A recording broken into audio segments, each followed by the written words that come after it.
I am here with the great Jean-Pierre Blandin to discuss what has become one of my favorite shows in recent years, the new Is One it really? Piece.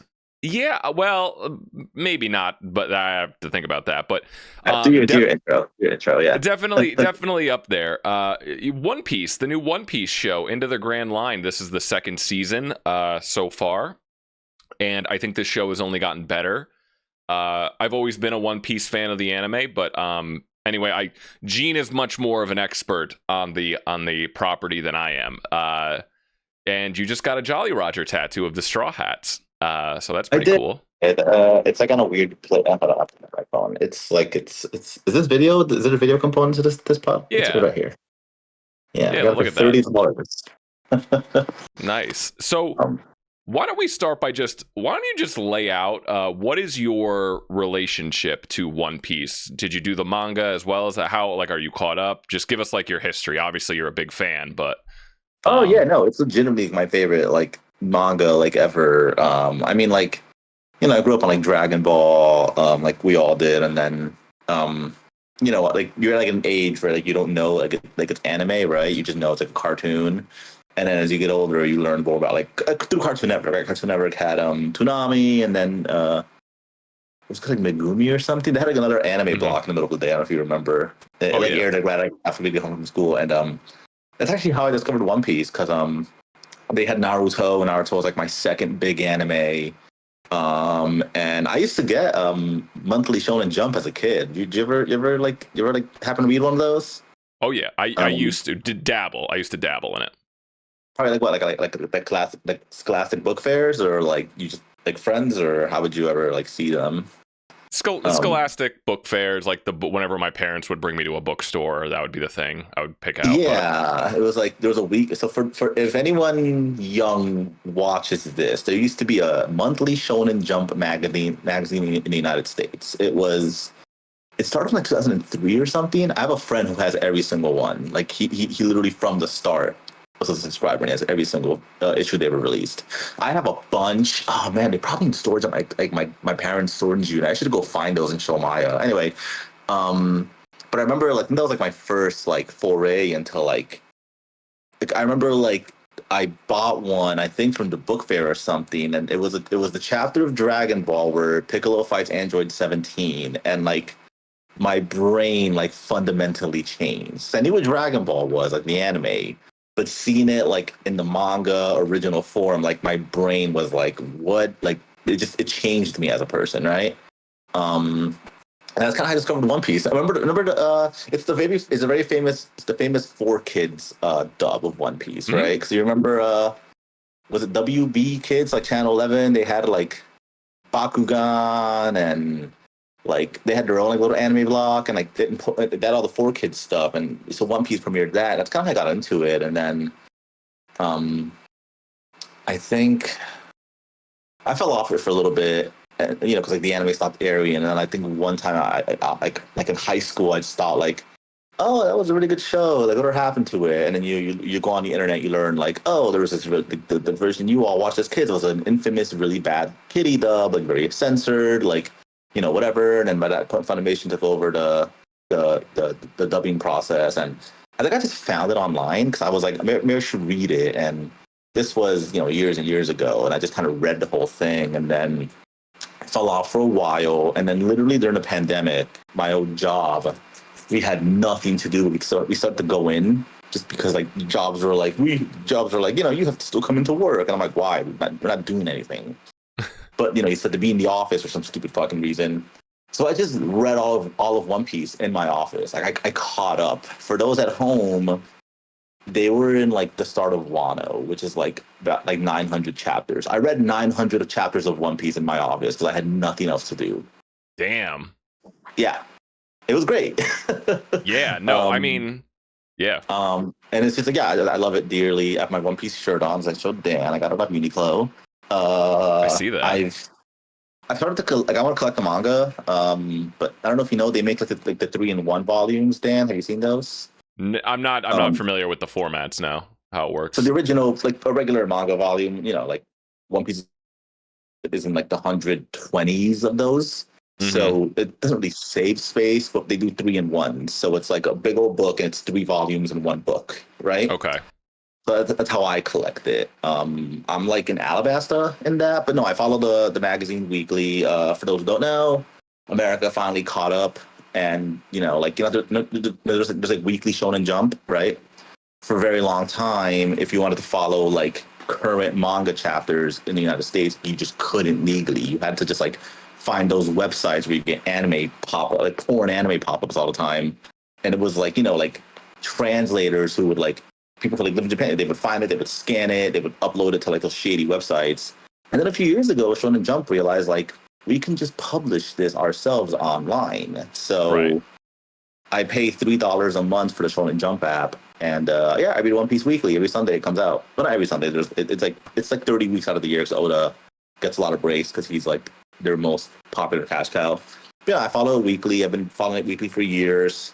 I watch the anime here and there. Like when I like when's like an arc I want to watch. I'm getting my daughter into it. I got her a little Chopper plushie because the Netflix like versions, like the plushie for Chopper still looks like the anime, so I just bought her and she loves it. Yeah, no, I love One Piece dearly. No, So. that's amazing. I didn't. Well, yeah, because obviously that's a big part of it. That's one of the things I was going to ask. It's a still ongoing manga. Oh yeah, I mean, in the final arc, but yeah, kind of. it It's in the is. final saga. It's notoriously never gonna end. It's a few years ago, Oda was like, oh, from here on out, we're gonna go into the final saga, and people guessed like maybe like from when he said that it would be another like 5 years or so, and that was like 2 years ago, and we're all still like, how is this gonna end? Like, there's no end in sight. They just did a year-long flashback. Like, I'm not even kidding. It took like a year of a flashback. So yeah, no, it's a really interesting history of the manga and the anime. For me, my history with One Piece, I probably started watching the anime in high school, sometime around there, and I remember just absolutely falling in love with it. I didn't know animes could be about pirates at that time. I didn't really think. I just fell in love with the world, how colorful it was, all of the characters, something about genuinely like the characters of the Straw Hat crew are just so cool. As a kid, you just immediately get sucked into those group of characters, and just the world that it created.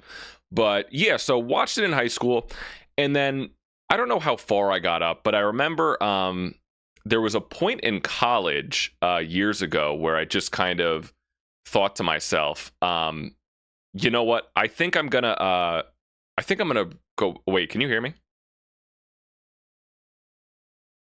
Oh no, did I lose you? I know. I lost you. Oh God. Okay. Hold God on. damn it. Hello. All right. Yes. Are you back? Yeah, you froze. God damn it. I was gonna say I had noticed. Go upstairs. Yes, you have to go upstairs. Go. You can't do this every time I do this. Go. I'll tell you. Go. Well, then try to go to sleep. You have to go upstairs. I don't know. Go, Maya.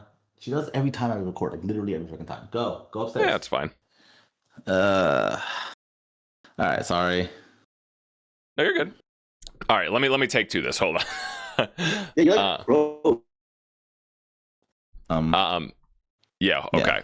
Well, no, but so yeah, there's a really interesting history with the show and the manga of just how long it's been ongoing. I remember the first time I watched the anime was in high school. I never read the manga, but something about just this group of characters in this world, I just absolutely fell in love with. I didn't know anime could be about pirates. So I always thought that blew my mind at the time, that it could be about a pirate crew. So yeah, I forget how far I watched up to in high school, but then there was, I don't know what happened, but there was a point in college where I just kind of said to myself, you know what?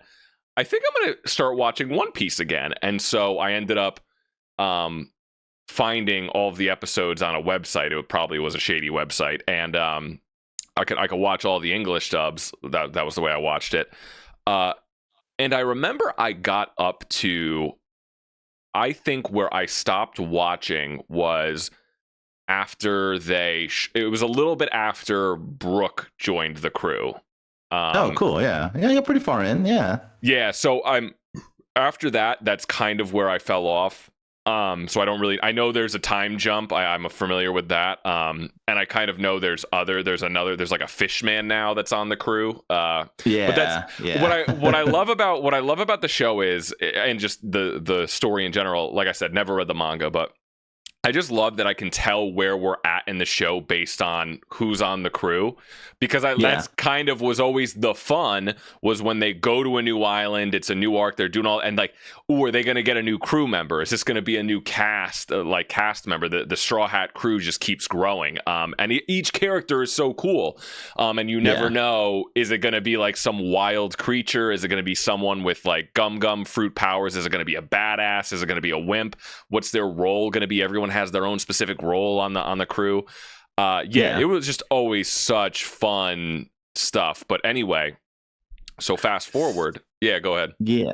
Well, no, the whole thing's on Netflix, because you mentioned how it was like on a shady site back then, and I was like, I know it's on Crunchyroll because I watch it on Crunchyroll, and I'm like, I know Netflix has like the recent arcs, so let me check. It has the whole thing. Like it generally just has the whole anime.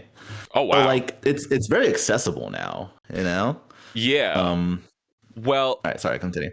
No, that's fine. But so anyway, so fast forward to now, we get this live action show, and I think this is the greatest live action anime adaptation ever. I think they it's very good. Yeah. I think they absolutely nailed it. The production of this show, everything is just so impressive to me at how it all works, and it's so funny in a in a world where we're kind of in media where we're kind of trying to find what's the new thing after superheroes, and obviously a big part of that is going to be video games. But there's also this other corner where we're also seeing anime, like whether it be just big animated movies of continuing shows like Demon Slayer or Chainsaw Man, or live action adaptations. But it's funny how much live action adaptations just seem to completely whiff it time and time again. And something about One Piece, obviously there's a lot of talent going into it, and this is one of the most beloved animes ever, but there's something about One Piece that they just nailed it. And I think I have some theories as to why it works so well in live action, or at least so far. But so what about you with the just any general thoughts on the Netflix show so far? Oh no, I do. I love it, dude. I literally spent the other night just like I love the cast. They're so good. I spent like 2 hours the other day just watching like all the promo videos, like the Vanity Fair, GQ, like I don't know if you've been watching those. They're so fun. Like it's a lovable cast. They're very fun to watch. Like and you can tell like they all like genuinely like hanging out with each other. So it really adds like, yeah, these guys are a crew, and like they talk about it, they just hang out like like with each other, and like and it's fun. Like they're all kind of very much like their characters. Like they were very well cast. Like I watched they were doing the one at a time, they sit in a chair and they're like asking like the rest of their castmates like a question about themselves to see if their cast knows it. And the Zoro actor Makenyu only said like 2 things the entire time, and I'm like, that's a very Zoro thing to do. Like he's just kind of just chilling, right? Yeah. And like that's that's kind of what drew me to it. Like no, but I really love it. I watched all season 2 last week. Miriam hasn't watched the series yet. I kind of want her, and like I think she wants to, and I totally watch it with her again because I just really enjoy it. And like even the fan base as a whole, like we really like it. Like I'm on the subreddit, I'm on like One Piece Twitter. Like it's rare to find people who, I mean, I'm sure there's people who don't like it, but like generally, like it's been a very, very well received adaptation. Like we're all really enjoying it. Yeah. And like you said, there's theories as to why, and not even theories, like it's just like reasons that I believe are like, this is why it works, compared to like, because, I mean, let's immediately, throw it out there. The Dragon Ball live action, right? That was the first big swing at a well-known property and immediately was awful. And that was like the first like, oh yeah, we can't do anime live action. See, Americans know what they're doing, right? And then Avatar: The Last Airbender, right? That was another one, like beloved, not an anime, but it basically is anime with the way it's drawn, right? Another beloved property, like okay, and like that killed it for years, right? No one attempted anime adaptations for a very long time. Like that shot it in the fucking head while it slept. That is and true. Remember the Death Note one with fucking Alex Wolff? Yeah, wasn't Lakeith Stanfield in that? Yes, he was L. Yeah. Oh my god, that's right. He was L. Oh my god. Yeah. Dude, In that one, I remember I watched it, and the only good thing about it was Ryuk looked perfect. I don't know if you've ever noticed, yeah. like Ryuk was fully CGI, and they pulled him straight from like the pages of the manga. Other than that, just like complete bastardization, and so it was that that was like, again, like anime doesn't work in live action. And then Cowboy Bebop, that one hurt me because that's like my other anime tattoo that I would get is a Spike Spiegel's ship. 'Cause I adore Cowboy Bebop. Another one, like, and I was the cast was good. I like the way they like. I was actually really excited for the actor to play Spike. What's his name? The guy from Harold Kumar? John Chu, I John think. Cho, right? Yeah, I really enjoyed. I remember like they released like the intro, and it was the same intro from the anime with the song, and I'm like, oh, this might be good. And then it wasn't. So you just had these, just time after time, like they just couldn't get it an anime adaptation correct, right? Yeah. But so going into this, right? It was also a huge thing where like, oh, now they're gonna kill One Piece. Here we go. So, yeah. I think I would say the first thing to shout out, which I think works the best, is like you said, is the cast. It is actually insane how great this cast, how great the casting is, like for these characters. Yeah. I mean, the main guy, something Goody, like he is Luffy. Oh, Iñaki Godoy. Yeah. Iñaki Godoy. Yeah, he is Iñaki Godoy. Yeah.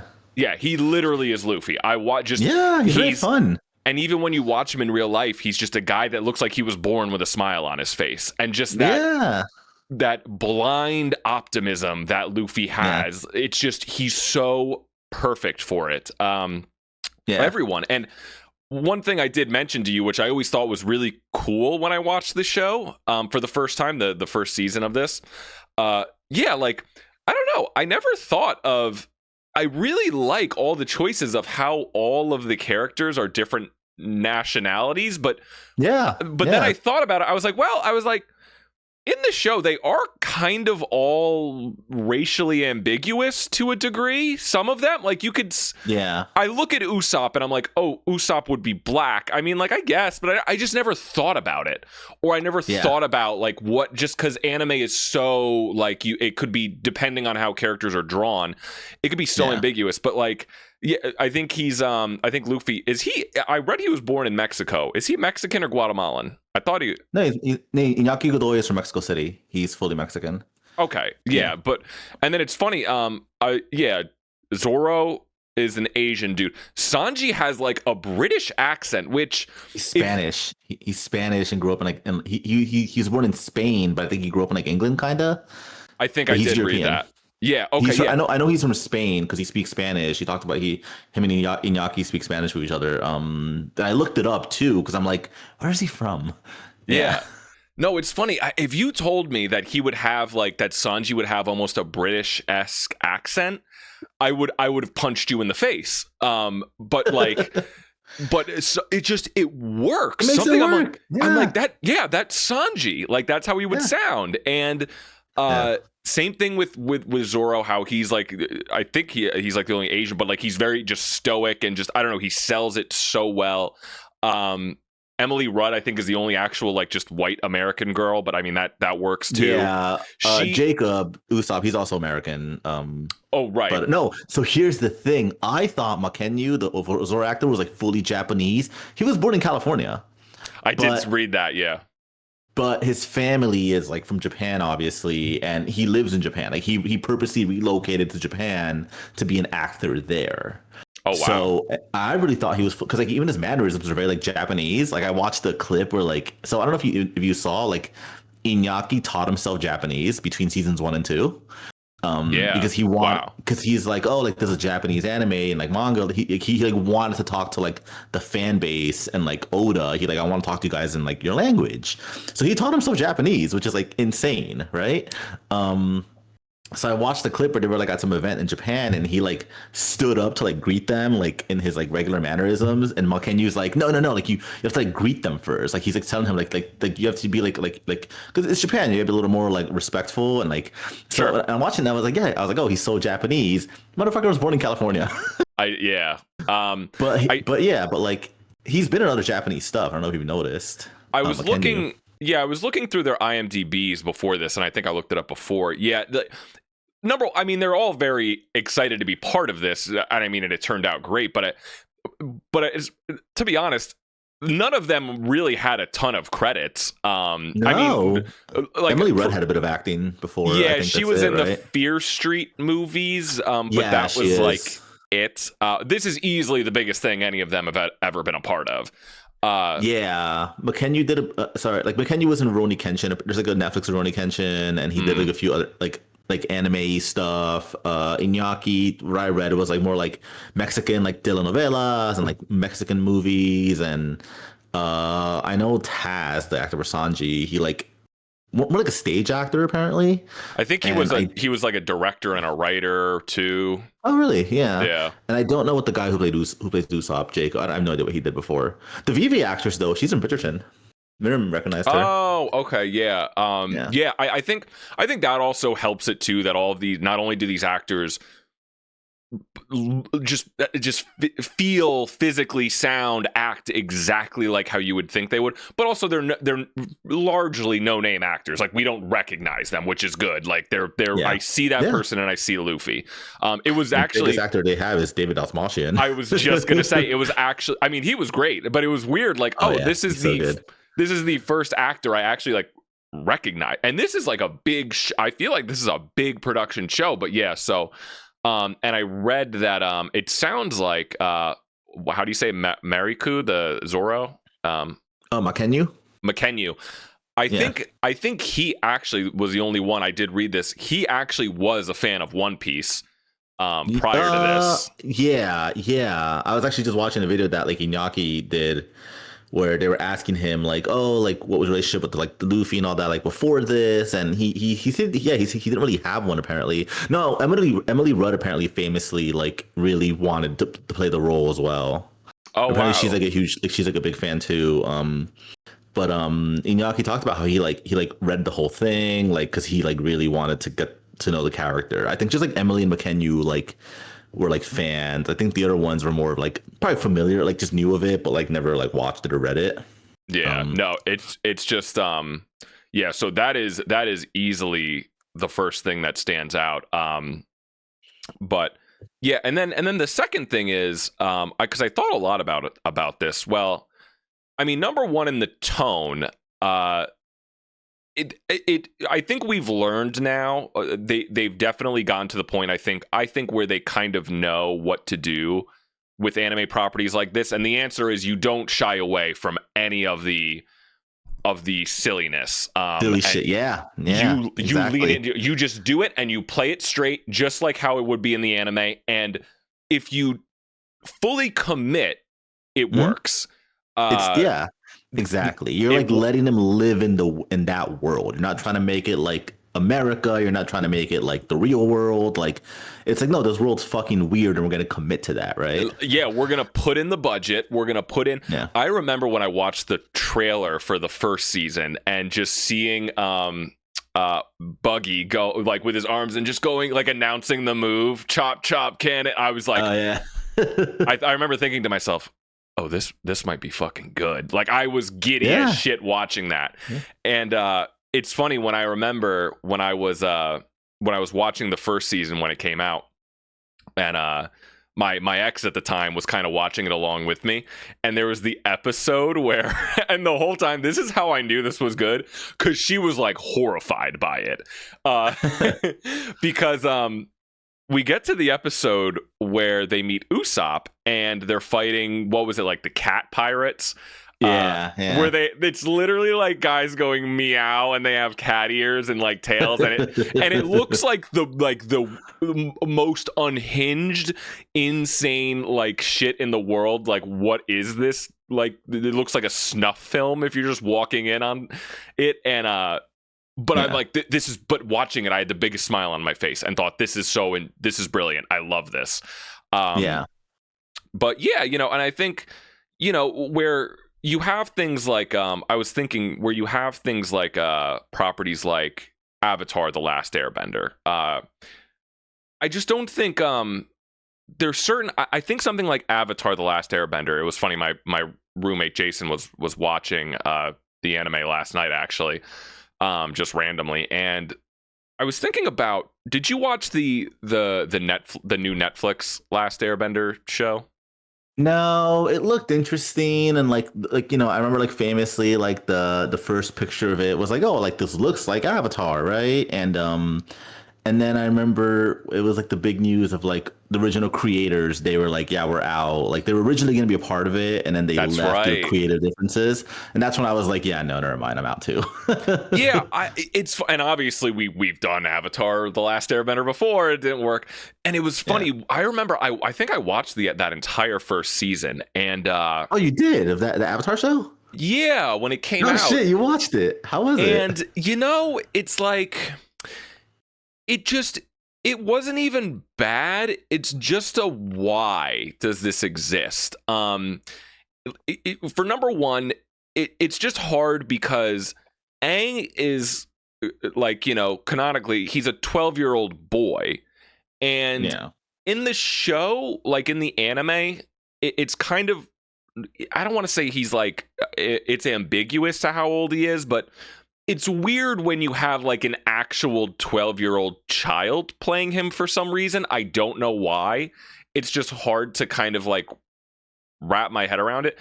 And even though I will admit in the Last Airbender show, the new one, the guy who they got for Sokka was perfect casting. That was about it. Everything else was just okay. And it just, I don't think there's anything new to gain out of doing Avatar: The Last Airbender in live action, where I actually think there's a lot of cool shit going on with One Piece live action, where I think seeing the colorful world. Oh, did I freeze again? Oh, okay, yeah. I lost you at when you were saying like there's nothing to gain from Avatar, while for this, and then it froze. Yeah. No, I just feel like when you're just doing Avatar: The Last Airbender, it just feels like something about that world I don't really necessarily need to see in live action. And if you're just going to be doing big CGI Appa anyway, and I kind of just remember thinking, well, if I'm going to watch this, I'd rather just watch the anime, where when I'm watching the live action One Piece show, because all of the characters are so cartoony and colorful, and just I'm always every time leaning out of my seat going when a new character, and I'm like, ooh, how are they going to do this guy? Yeah. And it's just, there's such a more colorful, kooky world to be explored in live action, where in Avatar, it's more just, there's not as much fun to be had with that, I guess, with displaying that world. The costumes, like the costumes alone, like are just so fun. And if someone in the show has an insane haircut or something, they just let them have it. They good just and let them goddamn do it. well. It's so Get good. in the chair. We're giving you a wig. It's so good. No, that's a good way to put it. Like when you think, because like I mean, I think the Avatar story is a great story. I'm assuming you've watched the series. Yeah. It's a good story. I really like it, but it's like you don't, like you said, like why, right? And I mean, that was my first thing for One Piece too. I think that was like everyone's opinion. Like why? We don't need like it's same thing. Like it's incredibly long. It's insanely hard to adapt. I mean, already people, and the elephant in the room is like, okay, how long is the show really gonna go for? Because the cast is gonna age, right? And then also like later on, like some of the islands get fucking wacky. Like so, it's like how are you gonna adapt this with a budget, right? But then I see people are like, well, they gave Stranger Things a ton of fucking money, so I'm like, you know what? Yeah, you know what? Yeah, give them that money too. I hope in my heart of hearts, yeah. Because like Stranger Things, those last two seasons were like 2 hour, like they were 2 hour episodes each with like, and I mean, it was like 50 million per fucking episode. Like you could take that and give it to One Piece. Anyway, and I don't expect the cast of One Piece to get as successful as like Millie Bobby Brown. Like that's like I'm sure near the end of Stranger Things, her contract was she was getting fucking paid, right? Oh yeah. And then David Harbour, Winona Ryder, like so and it actually came in with Winona Ryder. You had like a bona fide movie star from the start, right? And with this show, you don't have to pay them as much right away because they're like nobodies, Like I'm sure that first season was the most money they've ever made anyway, because like it's like, hey, you kids, you want $100,000, and you're like, yeah, I want $100,000. I've never made that much money in my life before in a year, right? Yeah. So anyway, but like you said, like the why of it, and like I felt the same way, like why, and then I mean, really, what sold me, and this is what kind of sells everybody, and it's also like at its core why the show is as good as it is. The writers, showrunners, like they're fans of the manga, and even then, what really sold me and everybody is Oda is very involved. Like Oda is like he kind of almost has final say in a lot of things, like the casting. Like he had final pick of the casting. Like it's a well-known story that he picked Iñaki. He said he's like, oh, because he makes me laugh. Like he was like, he's like, Iñaki made me laugh, and that's when he knew like that is my Luffy, Oh, that's awesome. Yeah, like Oda is very much involved because this is his fucking life's work. For a while, like I would think like, oh yeah, like Oda's pregnant. Like before we all knew it was gonna go for as long, we all thought like, oh, whatever he makes after this is his magnum opus. To oh no, this is his life's work. Like yeah, he's gonna die one day, and it's like, oh, you spent your whole life making One Piece, and that's fine because this is you have poured everything you have into this series, right? But yeah, he's very involved in the casting, and he's just like there's things too where he'll say like, no, like I want you to include this, and they're like, all right, cool, like we'll include it. Like he'll talk to the cast, like they do, and he's very involved in the production. I mean, I don't know if you saw there's like a podcast they did on Netflix. Like the first episode was Iñaki talking to Oda. I think I watched like a behind the scenes thing. Yeah, Oda's very involved in like the promotion. Every year before he visits the set. I don't know if you know this, and it's pretty common. Manga artists, they hide their face a lot. Like Oda, they don't like, you don't know what it looks like. Whenever you see Oda like in a video, it's like a artist will draw like you ever seen Toriyama's Toribot, his little bird bot that he draws for himself. Manga artists always draw like yes, a little caricature of themselves, right? Toriyama's was like a little bird. Oda's is like a fish. And it's because like he would not be able to go out in public if people knew what he looked like, and he wants to be able to still go out in public, right? Oh, that's so interesting. No one knows what he looks like anymore. The only pictures of Oda you ever see are from like 2000, and that's it. That must have been who, because I actually, now that you mention it, yeah, there was someone, it must have been him when I was watching the little short behind the scenes thing on Netflix for season 2. Yeah. There was a guy and his face was blurred, and I remember thinking, yeah, why is Oda. this? Oh, okay. Yeah. It's like his thing. And even like whenever Jump goes to interview him, like it's a common thing for like those huge manga artists, because they're like, we just want to be able to go get groceries. Like we don't want to be famous celebrities. Like, but and I get it. It's a great reason. Same with Toriyama. Like when he passed away, like no one really knew what he looked like that up to that point. I think like, we just knew what he looked like in the 80s and like a little bit in like mid 2000s, and then like, because again, it's fucking Akira Toriyama. Of course, you'd be like, oh shit, it's the guy who made Dragon Ball. Yeah. Anyway, he's very involved, and I think that's like at its core why it's so great. And then also like the willingness, like you said, like the hairstyles, like they lean into the goofiness, and I think it's a great idea because they're like, we're gonna trust that our audience is just gonna go with it, and it's working, right? It's fucking work. It's a weird, wacky world, like. I mean, Luke's fucking hair is just like 1 and 2 3. It's like it's just up, like it's like a cross. Like that's exactly who I was thinking of. Yeah. There's a character in Logetown, like his hair is just a fucking coat hanger. There's that fish, the fish market guy, that Sanjay Brother. Like his hair is just a fish. Like it's just like this is how Oda draws these guys. That's what they're gonna look like, and it's so funny that it's. Someone on Reddit described it as a tokusatsu, like Power Rangers, like a Kamen Rider, like that wackiness to it. Yes. I had a comparison. Yeah. I really do feel like this show is kind of a breakthrough in a lot of different ways for how we do this type of storytelling, like with this kind of tone. Yeah. Yeah, like I was saying, like, you know, to me, it's so fun to like see how are they going to do this set piece, how are they going to do this, like whereas like something like Avatar, it's just there's nothing really, like, it's not as kooky, it's not like why there's nothing new, I don't feel like I'm getting a new experience, even if it's just an okay version live action, but you know what it is too, it's like, sorry, I'm gonna cut you off, it's just like a comparison is like K-pop Demon Hunters. I was listening to a podcast to kind of like analyze like why it's so successful. And one of the things that it did is like there is this fear that like when you're adapting a foreign property, you have to Americanize it or else the audience won't like want to watch it. And it makes no fucking sense, right? It's the core reason why one of the most common tropes is fish out of water, right? The Sonic movie is fish out of water, right? He ends up in the human world. The Mario movie is fish out of water, where instead now Mario lives in Brooklyn. He gets transported to the Mushroom Kingdom world, right?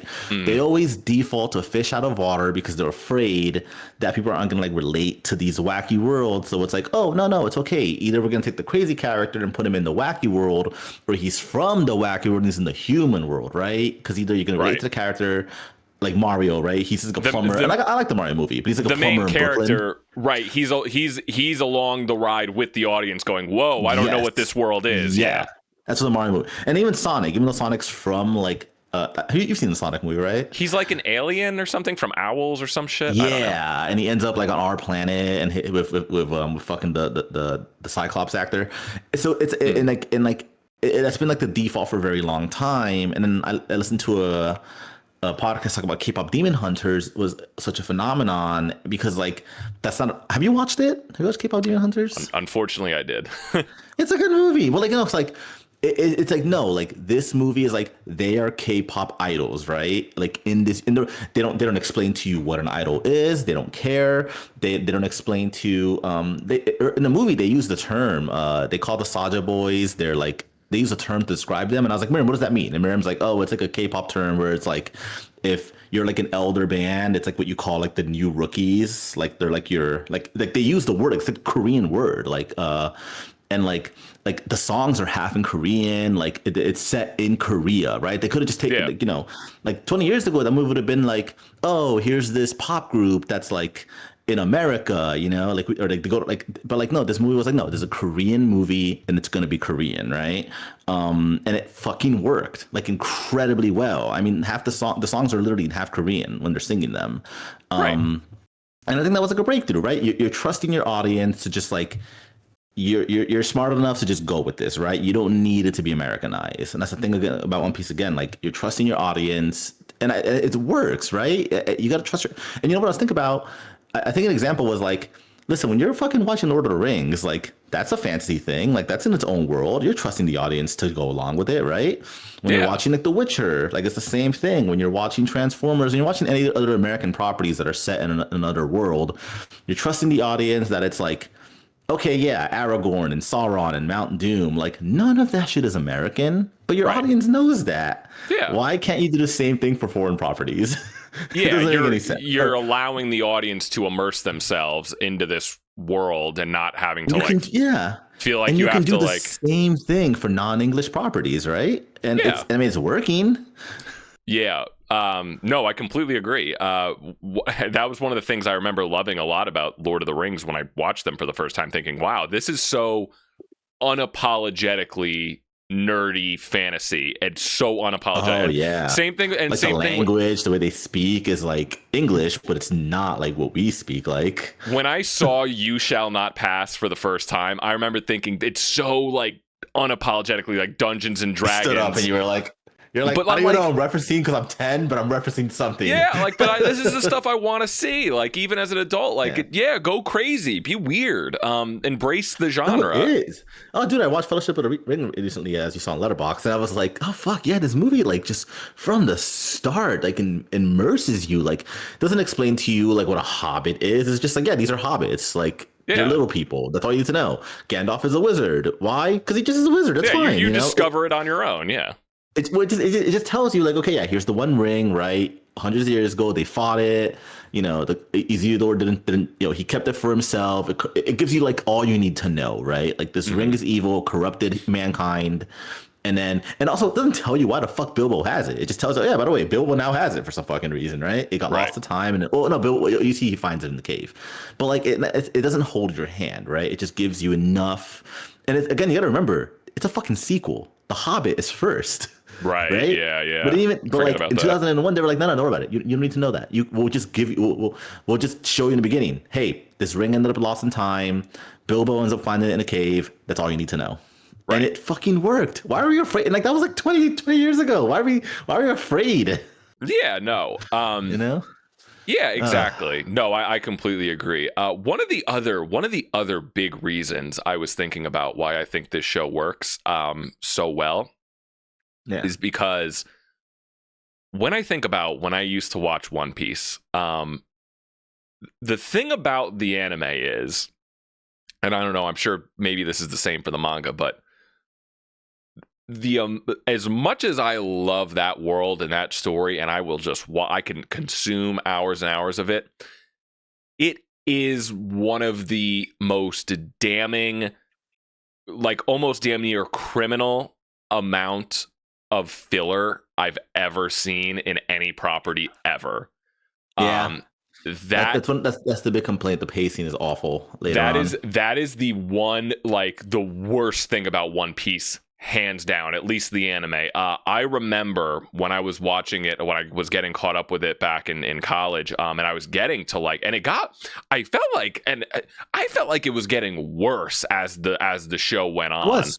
It was, yeah. So now correct me if I'm wrong. This was my experience watching it. When I was picking back up with it in college, an episode would be like 22 minutes, something like that, and the first 10 minutes of every 22-minute episode would be a recap of what happened in the last. Literally, it would be like half the runtime. You have 2 minutes of the intro song, and I shit you not, dude.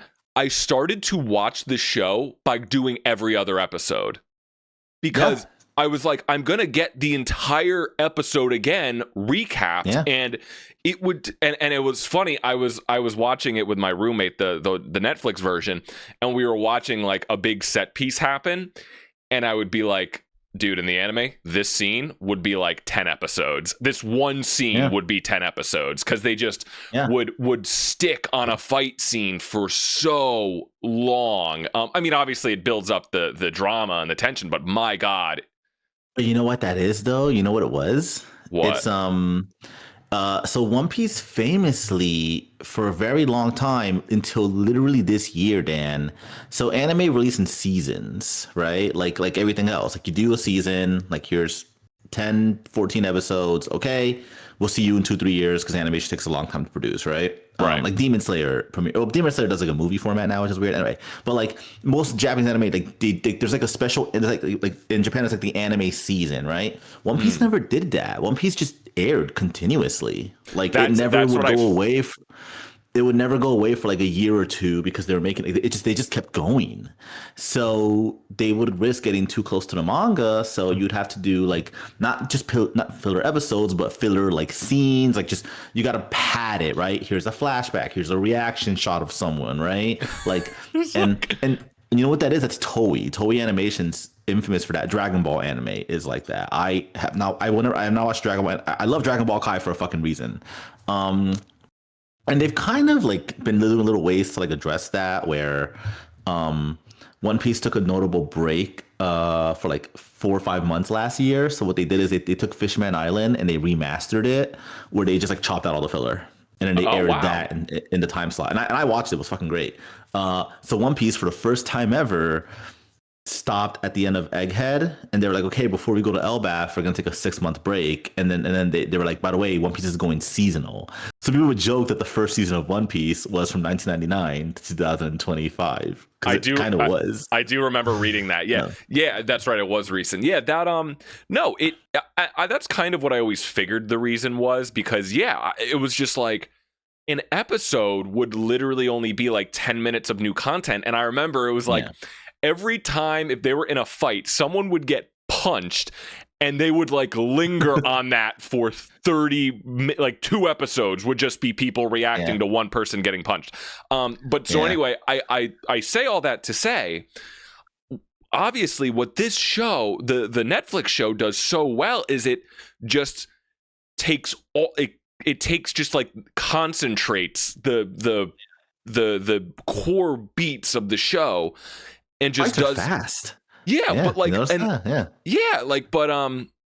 but it's also like when you're making a like live action show, you're making American, right? Like it would make no sense. Like in an anime, you're like, oh, I can watch 2 episodes of a fight. Cool. You're not gonna watch that in a fucking like live action TV show. when Zoro fought the one guy when they who's the guy that almost kills him when they meet Sanji? Oh, Mihawk? Yeah, when that remember how big that fight was in the anime, how like huge of a deal that was? And not to say like it was still, but I think it was maybe because I'm American, but like I don't know. I thought it worked so much better. Like just do the fight and then like it's just crazy how well the show is able to just we're going to take all of the main beats of the show and just get it to you like in a more like I don't want to say efficient, but just in a way that I think makes sense. No, it like, is. It's efficient. No, it is very efficient. I never felt like it was wasting time or it was missing beats. It's just taking here's like the greatest moments of every and I feel like it's missing none of the story. I feel like I'm getting everything that I need. You're actually getting more too. So this is something you wouldn't know because you're not caught up. I think I know what you're going to say, but go ahead. Well, it's probably that, and like there's a lot. So one of the really good things this show has been able to capitalize on is just like stuff that like back in like 99, 2000, because like, you know, where we are in the live action show, you know, this was stuff that Oda was introducing in the manga in like 2001, 2002, right? 2003.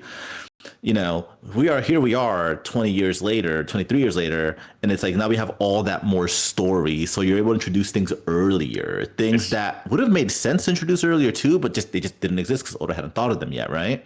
And you're probably thinking of, okay, so full spoilers for anyone, the Sabo, how they show Sabo in this, or what are you thinking of? I don't think I know any of the Easter eggs. I don't think I'm familiar with, what are you thinking that? What were you thinking? Wasn't like someone they bumped into at a town was like a tease for a future character or something, or the guy who was like with them in Logtown, Bartolomeo, with like the big like crazy green hair. Yeah, he's with them when they fight Bucky. So he is introduced way later on in the manga as like a huge Luffy like simp. Like his ship is called the Going Luffy.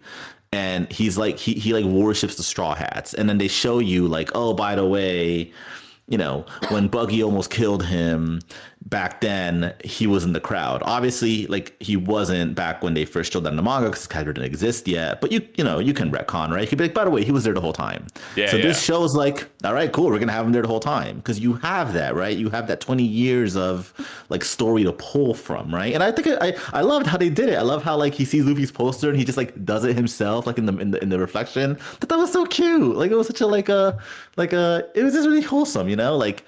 No, the big one is when you see Dragon, like the door behind them opens and like this guy comes out like a top hat and like I don't know if you remember when. Maybe. So, do you know who Dragon is? I don't think so. Sometimes like do you not want to know the guy who saves Luffy in the green cloak?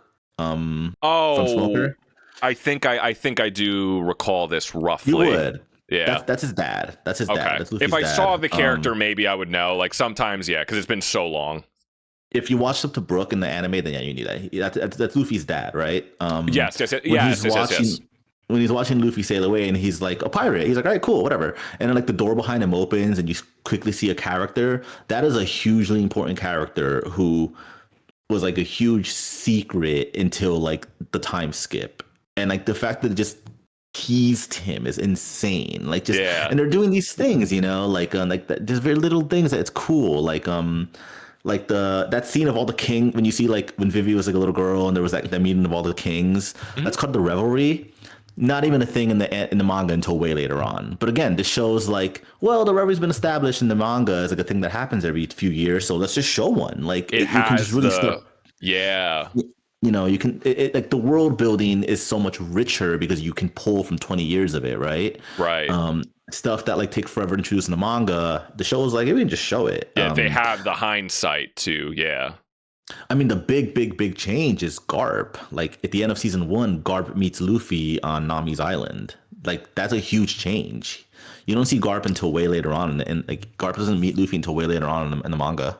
Oh, that was like okay. a huge change. You all right? Yeah, I said turn my light back on. Yeah, no, it's that I did read some of that stuff, but yeah, I wasn't as familiar, but I did know, yeah, there are like these cool like Easter eggs, but yeah, it's oh yeah, a lot.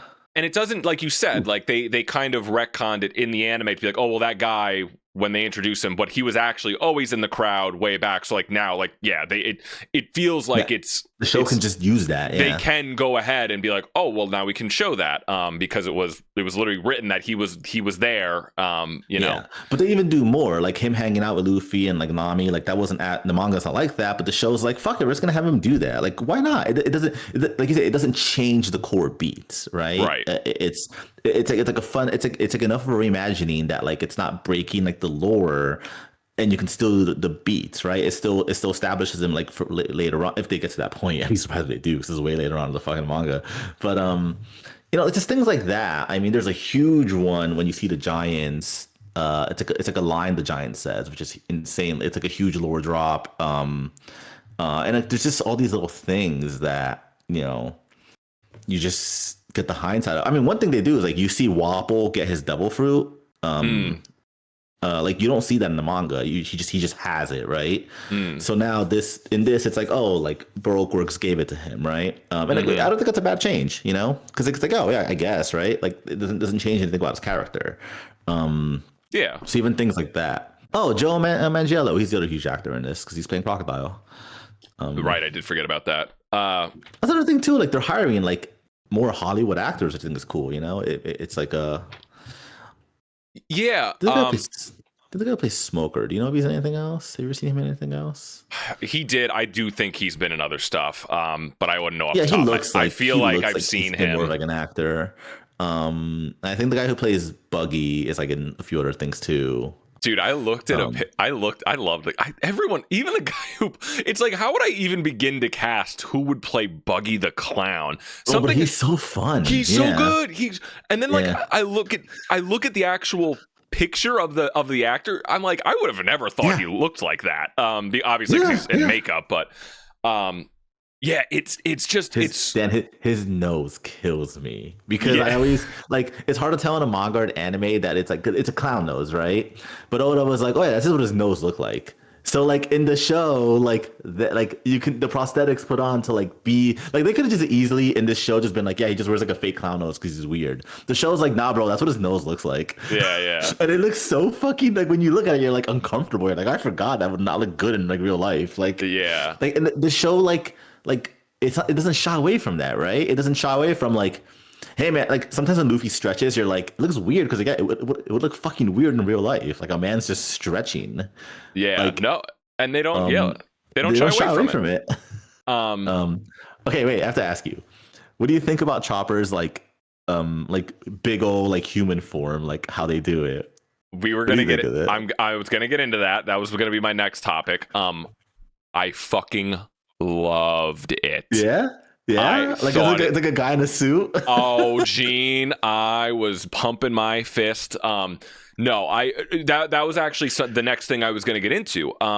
One of the things, the other thing I think this show obviously that lends itself it's so well is the I don't know if well, yeah, the ship is practical. Real. They use real ships. I don't know. I mean, obviously they're putting the budget into it, like which is great. But I don't know if we have just reached like maybe it's just depending on how much money you get and the talent involved. But I feel like we've gone to a good place in filmmaking where we understand that we cannot do everything CGI anymore. There has to be practical elements to things. Like if this was made in the 2000s, there would be so much more use of like the early 2000s. There would be so much more use a CGI Chopper, right? Like the big form, you think? Yeah. You think so? Yes. Oh, It'd be 100%. so damn, but it'd be so expensive. Like, oh my Obviously, god. well, obviously, I don't know. I just the budget on this show just must be insane, or there would be much more like CGI locations with like a smaller but Probably. like the Oh, whole because the towns are they- all practical. they Yeah, when we're built in the- Whiskey Peak. they built the Yeah. fucking town. In Whiskey Peak, and I think Drum Island too. Like where Zoro fights the 100 like bounty hunters. Yeah, that's a practical town. Like you built Yeah. that shit. I'm like watching it and I'm in like awe of thinking, holy fuck, this show is so the scale of this is so. I'm surprised. And you know what? Yeah, and It's- you know what's good about Whiskey Peak too is by design. Like it's like it looks like those like old like Western movie towns, right? Like you love A Fistful of Dollars, right? It like same back then. You would just build these towns. Yeah. And it's really nice seeing that. Yeah. No, but the practical chopper, I was like, this is actually really funny. No, I have a lot of thoughts. Like just the one thing that keeps coming to my head is like yeah, but all the set pieces they actually do like so practically. Notice it a lot. When someone gets like punched like flying, you can tell it's like a wire pulling them, right? Like you can tell it's like, oh, that's like a set piece. And even if there's like a little bit of suspension of disbelief, like, oh, that's clearly a guy on wires, like doing something. But I'm like, that's stunt work. Like, I like that. That's what I want. I want it to look like, but that's a real guy flying through the air. And you know what? It's the kind of thing we accept in like a Tarantino movie, right? We accept it in like classic movies. So like, it's like our brains are like used to it, right? And like a part of your brain is like, oh yeah, that's right. Like movies used to look like this, and it's fine, right? Yeah. You could have easily like CGI'd like, oh, Luffy gets punched, right? And you could just see CGI Iñaki flying through the air, but like you don't have, like no, just fucking pull him on a wire, Yeah. into a mattress. Like it's fine. Yeah, all the set pieces are so impressive. Yeah, like we just said, like the big bar that they were in. Did they build the big old candle thing? Was that That's what I was literally just gonna say. The big candle set piece, the trap, like where they're like melting and like the flames are. That was like a real thing. There's no way it was CGI. Okay. That looked like there was Well, like that. The spinning part was probably a bit CGI. Sure, but I think like the thing the actors were on was like I think they built that too. Yeah. Yeah, there's definitely a good. That's right. Like, there's definitely a good mix where like most of it is practical, but like there's touch up CGIs probably in the background and the bigger halves. But like watching them run around in that little field, I was like, these are real actors. That is a real set piece that I'm looking at that they built. And there's like the wax house was real. I don't know if you saw that. Yeah, and even even something like the Giants, I'm assuming they just like they probably had like real actors and then just kind of. Oh yeah, they were cast. Hey, Dory and Brocky are like actual actors. Yeah. And you can tell too. Like it's like, and also like when they're fighting, like when there's shots like when like you don't have to have anyone like. When they're fighting, you can just tell like, oh yeah, they're just having these actors fight each other, and like you're just using angles to make them look like giants. Right. Like you don't have to CGI that, like, no, it comes across very well. I know they shoot in South Africa a lot. Yeah, and I don't know where they're shooting for Alabasta. I hope they're doing like the New Hope thing. We just go to like the literal fucking desert. Yeah. No, for sure. I was even when I was watching when they were riding the dinosaurs through the jungle in that episode, I remember thinking, this looks so beautiful, even though it's like clearly a CGI dinosaur. Like obviously they use CGI when they need to, and there's probably like they're probably painting around the backgrounds of stuff like a lot of things do. But I was like, are they not to humble brag, but because it's a Netflix original show, and I have a 4K TV, I was watching it in 4K, but I was like, this looks fucking beautiful. Like I don't know. Yeah. I wonder where they shot Little Garden, because I was like, you can tell it's like an actual field. Like it looks good. Yeah, I know. Like I said, like the Mary is all practical. There's like when they're going up Reverse Mountain and then going down, like that was practical. Like I saw that behind the scenes. That was the first day of shooting, and they had like the ship in a way to make it look like it was like sideways, but they were actually on that fucking thing. Like it looks so good. I love like so like okay, like Emily Rudd's wearing a wig, obviously, right? Mm-hmm. Inyaki's not wearing a wig, to my understanding. Makenyu is, I'm pretty sure. So is Usopp, because like he never takes his bandana off. It's like a bandana with a hair wig, you can tell. Oh yeah. But And then like Taz, he's wearing a wig too. I think it's really fun. But and there's a few things too that you can tell, like you had to sacrifice from the anime and the manga because you just can't do live action. You don't see Zoro with his third sword a lot because like it's not very practical. I did Like, notice that. isn't. But they It's not do very it. practical. They do it. They do it, but it's not very practical. I did wonder that sometimes. Like, how the fuck is he gonna put that third sword in his? It's very rare. They kind of do it where he's just like trying to like do like a last attack or something. Sanji's one eye is always covered. You can't do that. Like you just can't do it in live action. Like you can't, right? And his swirly eyebrows. He doesn't have the swirly. If you remember that. Yeah. Well, he was. Well, they got to make him look like. I don't know how to put it. Like attractive to like a regular real life woman. I feel like I don't know. There would be like something off if they. But it was a huge thing in One Piece where like the entire time before the time skip, you never see his one eye because it's covered, and people always wondered what it was. And then like after the time skip, the eye that's covered just changed, and it was like, oh, it's just his regular eye. Like, doesn't fucking matter. I guess I never really noticed that. Yeah. Yeah, the eye that he covers, it changes in the time skip, and people were just like, "Oh yeah, why would his eye be weird? It's just he just covers a different eye out." But you can't do that in live action, so like you see both his eyes a lot. He's also not smoking the entire time because like TV is weird with that. He does light up a cigarette in the second season. He does, and but in the manga, he's like smoking constantly. Yeah, and you can't do that because TV is like kids are gonna start smoking if they see that. Or in the anime, he had a lollipop at like. No, the 4Kids version of Lollipop. He still smokes in the rain anime. Oh, maybe I was watching the 4Kids. That was the 4Kids version. Yeah, you were watching. Yeah, because I remember when I remember when I first learned that he was smoking a cigarette. Like when I saw the manga panels, I was like, "Get the fuck out! This guy just got 10 times cooler." Like, 4Kids famously had. I'm gonna send you some videos. It's really good. I've seen some a few things that like Luffy, and it's actually my least favorite. He doesn't wear sandals. He has like these like shoes on instead. Oh, see that I didn't notice. Luffy wears sandals, but they even said it's very impractical for the actor. Like, and there's like a risk of like injuring the ears, which I get it. So he has these shoes on that kind of look like sandals. I hate them. I don't like his shoes. Really? So I don't. I couldn't give two shits. I do like my favorite. There you go. Yeah. Yeah, well, I was gonna say I do like that. Because in the show, depending on the episode, they do change their outfits. Like they have their. Yeah. I'm glad you mentioned that. You mentioned that. I know. But they do have like outfit changes in the like they have their main character outfit that they wear a lot. But I love like whenever they get to it, like their different costumes that they're wearing. Some of them are from the show, some of them aren't, and I'm like, no, they all are. Every single one. Oh, they're they're from cover pages, like volume covers.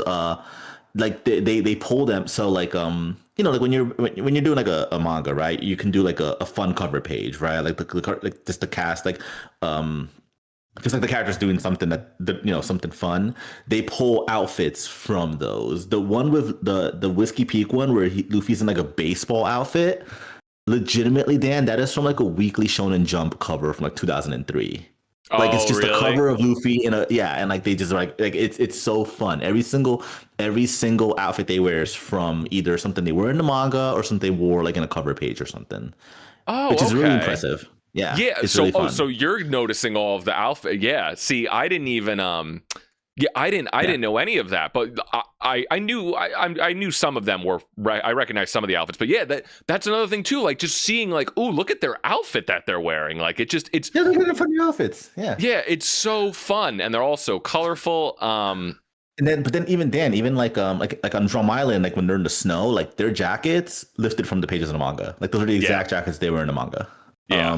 So it's like when they have to like wear like a outfit, like Robin's cowgirl outfit that's from the manga, like so whenever they change like to like even like when it's like okay, like they're in a snow island now, they're gonna wear snow gear. It's because like the same thing they wore in the manga. It's not like all right, well we're gonna put Luffy in like a fucking North Face, like that yellow jacket Nami wore is the exact one she wears in the manga, which is really cool. Like they really respect it.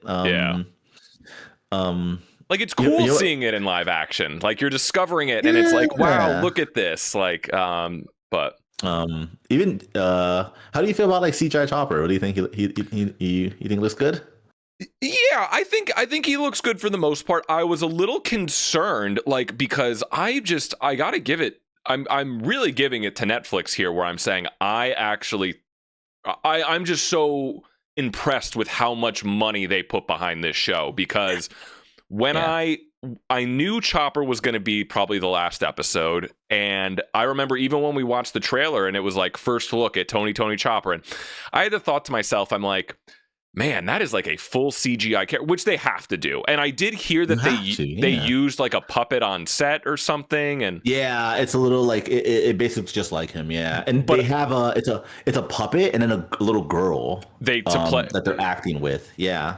But that was just for the action. I mean, in the show, it is a fully CGI render of the. It's not like a mix, but that I just feel like you can, like, how are you going to do that? It makes you think, like, if they get to Brooke, because they cast Brooke already, which is really cool. I know. How are they going to do that? Well, you'd have okay. to have a fully CGI skeleton. Well, here's the thing.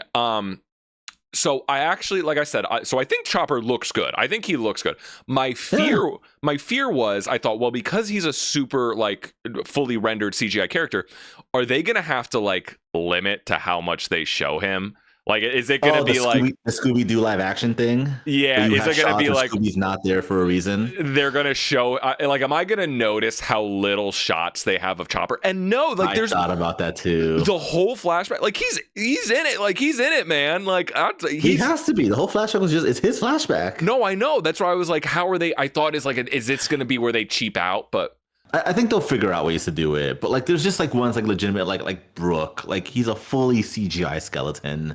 Yeah, that's gonna be so expensive. I mean, you know what? Look, yeah, he's got to be a skeleton. At least I would almost imagine it would maybe be cheaper than Chopper, because I could imagine a world where they just have the actor on set playing, and then they just CGI over his face.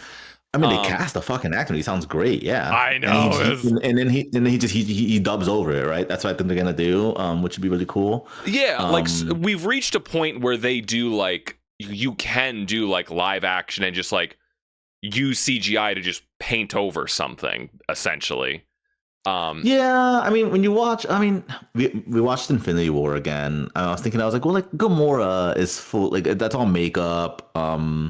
But Thanos is a fully CGI character. Rocket Raccoon's Groot, they're all fully CGI characters. Right. And anytime any of them are like in their costumes, it's just CGI now, right? You don't really have like it was a breath of fresh air watching the new Spider-Man trailer, and you're like, oh shit, his costume's practical. Did you notice that? Yes, yeah, they got rid of Iron Spider. No, even before, like his regular Spider was just fully CGI. Like anytime he's like in the suit, he's just fully fucking CGI. Oh, like, yeah, it's not really, it was. But like now it's like, no, you could tell it's Tom Holland in a fucking suit. Oh yeah. But I mean, so it's not impossible, and like, I mean, it's still expensive, but like I don't know, like having a full CGI Chopper and Brooke on, like it'd be, and like how are you gonna do Frankie, right? I think they're just not gonna have his big old arms. No, okay, like, okay. They're just gonna have him. They're just gonna have like a guy on set, and like his arms are gonna be normal. That's fully what I think they're gonna do. Okay. So what did you think just about like CGI baby Chopper? I thought it was great. Yeah, I thought it was good. I remember because like that was the thing too. Like it took a while for them to show him in like the trailers, and people were just kind of like, "Oh no, does he look bad?" Yeah, I was worried. And then no, I think it looks great. I'm surprised. I was not expecting Michaela Hoover to be the actor. I'm sure you know she's in a lot of James Gunn stuff. Oh, is she? Yeah, she's the George Superman. She plays Cat Grant. She's like that blonde wig, glasses, Daily Planet lady. Okay. She wears very revealing outfits because she has a great rack. dude. I knew Chopper was being voiced by a girl. But then I was watching the behind the scene thing. I didn't know who played him. That's Michaela Hoover. Yeah. And then they cut to this girl, and I'm like, God fucking! Of course she is like literally looks like a Kardashian. She's like one of the hottest chicks ever. I was like, God damn. Yeah, she's a lot of James Gunn stuff. Okay. Yeah. Was I gonna say? Yeah. No, I think it looks really fun. They didn't show him much because I'm like, his reindeer form. He's like when he's like on like a reindeer. I'm like, that's gotta be full of CGI. And then you see him like in 2 shots, and I was like, all right, cool. But his human form, that was the one where I'm like, I don't know how they're gonna fucking do this. Like, I generally have no idea. And then like I avoided it for a few days until like someone on Twitter was like, I'm so glad they went practical, and I'm like, they went fucking practical, and I saw a picture of it, and I was like, no fucking way! This is the guy in a suit. This is so good. I and actually watched behind the scenes. He's like in a muscle suit. Did you watch? it's Did you see literally that? they have him. It's literally him in a suit. Yeah. So good. Oh man. I no, love, I'm not gonna lie. Great choice. Yeah. I loved the choice. And what was I gonna say? Even Yeah. Dalton. I don't know if you noticed. How do you feel about Dalton? Um, which one's he? I He forget turns some of into their the names. Ox. He's the first full Zoan that we meet. He turns. He's on Drum Island. He's the Ox too. He looked. I That wasn't was just like a fursuit, right? They just put the actor in like makeup. Yeah. Yeah. Because that's one of the devil fruits. You can one of the devil fruit types is you can turn into an animal, right? Yeah. So I wonder, like, how are they gonna do that? Because so I don't know if you remember, if you eat an animal devil fruit, you get your regular human form, like you're a human, your hybrid where you're like half human, half animal, and then your full animal form, right? Right. So for Chopper, it's like his reindeer form is his base form because he's originally a reindeer. What you see him in small, that's his hybrid form, that's his half human, half reindeer form, and then when he's big, that's supposed to be his human form. So when you see Dalton, I was wondering, I was like, how are they gonna fucking do this? Because he ate the ox fruit. It's just him in fucking makeup. I was like, Well, oh my god. Well, if you think about it, if it is a bipedal human That's what I character, think you it can works, yeah. you can Like- do that practically. Like no matter Well, how. I thought it worked too, because I'm like, yeah, I guess like if you're a human who ate a fruit that makes you turn into like half an ox, like you would just look like a human with like ox features and fur. You would look like the fucking Wolfman, and I guess Yeah. it works. I what was I gonna say? No, with Chopper, when I love that was the season finale. Like it was just a guy in a suit, and I was like, because I actually thought to myself, like, I just didn't think they were gonna show human form. I just didn't think so. I was like, I didn't, even though I shouldn't have doubted the show, but I was like, I just don't think we're gonna see him in human form. I think I thought they were gonna limit it. I was surprised about how much they showed it. and they don't even. That's the thing. They're so confident. They're so confident in it. They show it. I'm like, are we just gonna show like little like shots where he's in the dark, or like they only show the top half, or like nope, he is in full scenes. Fight scenes, and he's in full shots with the rest of the characters. You know what it kind of reminds me of, like, but you can tell it's a guy in a suit, right? Like there's You can see his like eyes are like clearly like a human guy. you can clearly tell it's makeup, but there's charm to that. Like I don't need.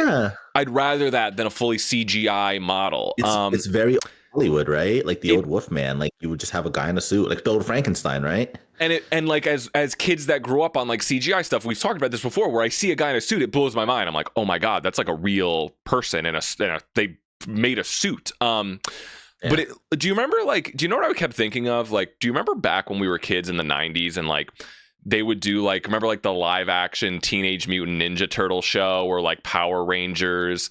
Like in the movie, right? They were just like guys in like just suits, guys right? in suits, yeah. And it was always like so uncanny, like back then, or looking back, like, you know. But I don't know. Like I think we've gone to a point. Maybe just makeup has gotten better and just effects. Like they can maybe just use some CGI over it to kind of clean it up a little bit here and there. Yeah. But like I'm just like, no, perfected this. I think it's damn near perfect. I loved that I could tell it was a guy in a suit.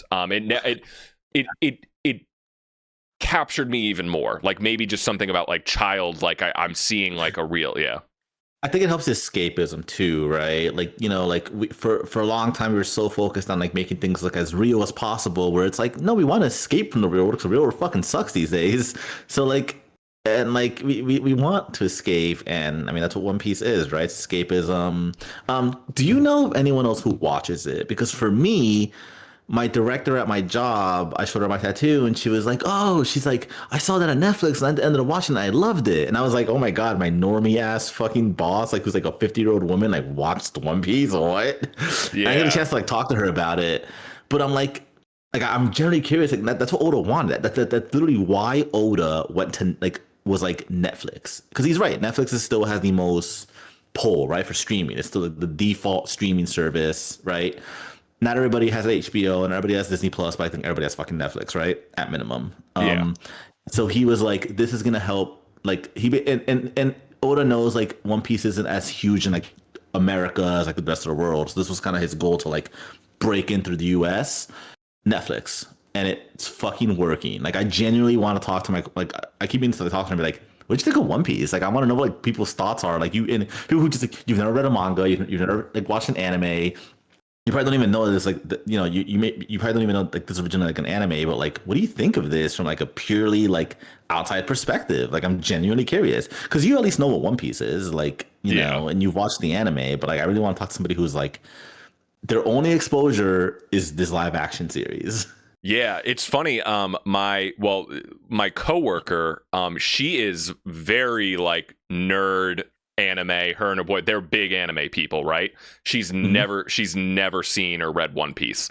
Okay, which I know. So, but she said she's gonna watch the show at some. So I'm curious to see what she thinks. Yeah, but yeah, no, love Chopper. Like I also was thinking too, I gotta really just give Netflix the credit here because for the budget. I also thought of like, you know, if you think of like, I feel like there's been like you think of like CW shows, like where they'll have like they will. That's actually a good point. Yeah, no, that's a really good point. They will do like practical. I always see clips of CW shows that are like ridiculous. Where like, well, they will do like a crazy character just in a costume, which is cool. I commend it. But then it's like they don't have the budget at all, so like it just looks kind of odd. Yeah, where the Flash show had Gorilla Grodd for somehow. I don't know how they fucking did that. He was like a fully CGI gorilla. I don't even know who Gorilla Grodd is. Yeah. I think he's like a talking gorilla, and like he was a CGI gorilla. Yeah, I did see that. But when you mentioned that, that's actually good. Like I guess like maybe that did like ease, like maybe like allow smoother transition. Because like I mean, like I was talking about before, like Americans will accept like fantasy, and we accept superhero shit. Americans will watch a movie and be like, all right, yeah, this rich motherfucker just looks like a fucking bat and fights a clown, whatever. Like, you can take the same thing in anime and manga. But the minute I do a fight scene with cat ears on, you call me a creep. No, so I mean, like, I wonder if the CW shows, like, you could argument that kind of like opened the door too, right? Because like the Flash show was very big. Like, it was like 9 seasons, like, and like it was a TV show, right? So it was kind of campy in a way. Like you've seen the suit. The suit was not the best suit. Well, but like you're accepting it because you're like, it's a superhero show. It's got to be campy. They have the campy tones. They have the silliness. They embrace it, and they like I said, they'll put weird characters in the actual costumes that they like comic book accurate. But I feel like One Piece it helps it so much better because they put the budget behind it to build the world around these crazy characters. Where I feel like investing in it. The CW shows it always feels more uncanny because it's on such a cheaper scale. Like, why am I looking at this insane, character?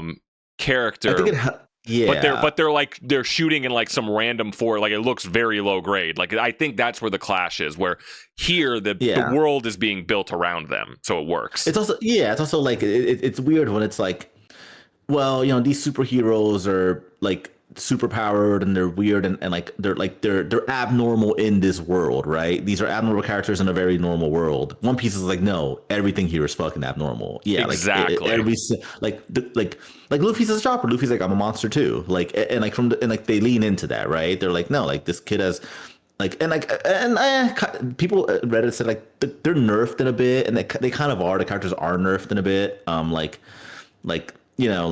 They're not doing like the crazy anime feats, because still, yeah. I would say Sanji does the thing where he like spins his legs and does the cartwheel. Like, so they get there. Yeah. But like that's a good point. I think that helps is too, like from the start, it's like it's not like these characters are abnormal and everything else is normal. Like, no, everything here is abnormal. Every single thing of this world is wacky. This is a world where these fruits will give you powers, and it's but it's also like you said, it's a world where like this guy's hairstyle is weird because that's how hairstyles are in this fucking world. Like it's fine, you know, like this is normal. It's everyday thing. This is an everyday occurrence, right? And by the way, they're all pirates. Yeah, everyone is. Yeah, the entire world. Like we've put in the work to build the world around it, so it doesn't. Nothing really feels out of place. No, you're right. That's like the biggest accomplishment for this show, right? They're not afraid to do that, and it's like, it's actually why I love James Gunn Superman, because like we talked about this too. Like it was like from the start, like he's like, by the way, Hawkgirl's here. Don't worry about it. Yeah, she's a Hawkgirl, right? Green Lantern's here. Like this is this world. There's a giant kaiju. Like it's the same thing. Like this is this world. It's the DC world. It's weird. It's crazy and wacky, and people just know this is the world they live in. And we're not going to explain to you like why there's a Green Lantern here, why there's Hawkgirl here. Like why does she have wings? Don't worry about it. You don't have to know. It makes sense, right? That's a good comp. Yeah. Because you're trusting your audience. Because your audience also already knows, like, well, we know who Superman is, right? We know he's from space. He's the strongest superhero, you know. So it's like, well, these guys around him are also fucking weird and powerful and wacky, and you're not going to question it because you're like, well, yeah, it's the world Superman lives in, right? It's comic booky. It's the same thing. I mean, what's a manga? It's a comic book, right? Yeah. And yeah, it's not bad. It's actually the one thing too that I think differs from Marvel. The Marvel movies, you're watching them and you're like, they're still trying to base it in the real world, right? Yeah, I mean, yeah. Well, Superman, it's like, no, like this is like in the comic book world. Exactly. Yeah. Yeah. No. So I can't. But so in that sense, I just think this show is really groundbreaking in a lot of different ways in its tone, and I'm just so impressed. And I'm like, this is like one of the biggest scale shows I've seen in so long, and I just feel like this is. So I really, really hope they continue with it. And you know what? I disagree. I think they're going to get, I can't wait to see Frankie. I cannot. I think Frankie's probably. I think they'll get to him. I think so too. I think the more popular it gets, they'll just keep doing it. But yeah. They said I think, I don't know if this was a true quote, but I saw something floating around. I didn't know if it was real. It wasn't from like a reputable Twitter, but like they were saying that like, oh, they think they could keep doing this for like 12 seasons or something. I mean, Emily Rudd is 32. Like, yeah, but there's a time skip though. They're gonna get to the time skip quicker than we think. That's another thing too. They're moving, right? And I see things like, okay, like Alabasta. People were like, oh, well, Alabasta's going to be all of season 3. I don't think so. You don't have to. You could do like half the season of Alabasta.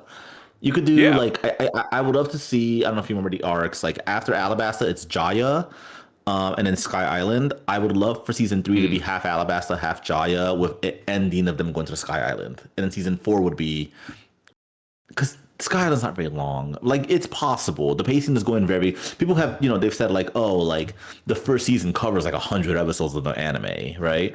This season covers like another 100. Like they're moving, And I do like the idea of like, you don't got to spend more than an episode on like a certain island, right? Yeah, they cover it all pretty well. Drum Island was 2 episodes because like, and that's another thing too that the manga does too. Like the manga has been going on for a long time, but like when you do the math, you're like, in world, they're like only like they've only been like a crew for like 6 months. Right. Yeah. Like in the manga, like there's plenty. I mean, Dressrosa is a famous like 100 chapter arc. In universe, it's like a day. So like you can do that a lot better in like a live action, right? Where it's like you never feel like they're going too fast. No, and you can tell too, like, well, yeah, they're like the giant island. That was like a day, like they're like a few hours, right? Drum Island, they're like for like a day or two, like, and you can show that real quick, right? You're not losing, and you're not losing the beats. So I think I do think they're gonna get the Frankie. I really do. Brooke, I don't know. I'm not entirely sure. I'd like them to get to Brooke.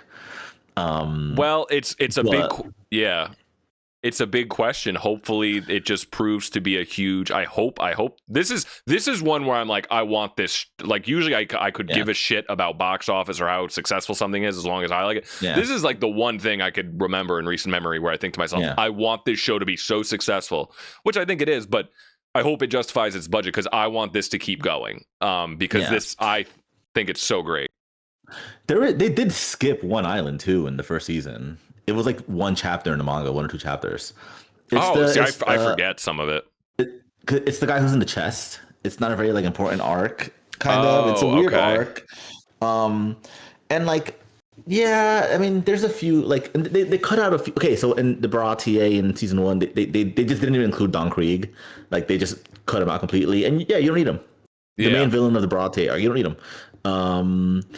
Hachi is not at all in Arlong Park. He's the octopus fish man, not there whatsoever. He's not even there, Oh, yeah. which is an interesting choice. Like, so there's things they've completely cut out, and it's like it's fine. Like, it's not like, you know. So I do think like moving forward they might have to do that because like yeah, there's a few things you could cut out. It's not like, you know, like as long as you're still the story makes sense. But like you said, the pacing is very good, and I think that's kind of what's helped it a lot.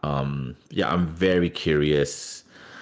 They're not gonna do season. You could not do Alabasta. It makes no sense. You could do Alabasta in 4 episodes, like easily. Yeah, I'm trying. I think I get kind of cloudy when it comes to like where we're up to now. Like at this point, I'm starting to get like, okay, do I remember like after I remember like just kind of very broad bullet points after this point. I remember the entire Yeah. Frankie arc. I remember the entire See Frankie. how long the Alabasta arc. Because like the thing too is like Alabasta was the first big like Oda's first big arc. Yeah. And how long? Oh, 63 chapters. Okay, I mean you could do it in 4 episodes.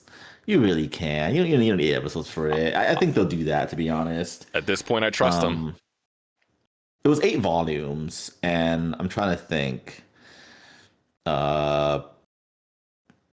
Let me see. One Piece, Drum Island. I'm trying to think. If Alabasta's 8 volumes, wait, was it? Is that counting Drum Island and stuff? Let's see. Okay, yeah, Drum Island was 3 volumes because that was Okay. 25 chapters. They did it in like 2 episodes. You Huh. know, Yeah. No, I agree. Alabasta being 63. You could do Alabasta in 4 episodes. So Yeah. I think they might do that, and like then like just because I really want to see them do Sky Island. That'd be really fun. That So, would be cool. Yeah, well, then after Sky Island, it's Frankie to Endy's Lobby. Well, it's Water 7 and then Endy's Lobby. So like it's possible. Yeah, we might get. I think we'll get to Frankie. After that, I don't know. I'm more confident that they would do Frankie and they would put like prosthetics on his forearms.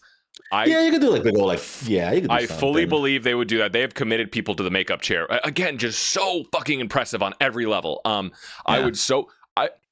would believe that they would do that with prosthetics more than I'm like, would they have him in a Speedo the entire time? And like he has to wear No. shoes.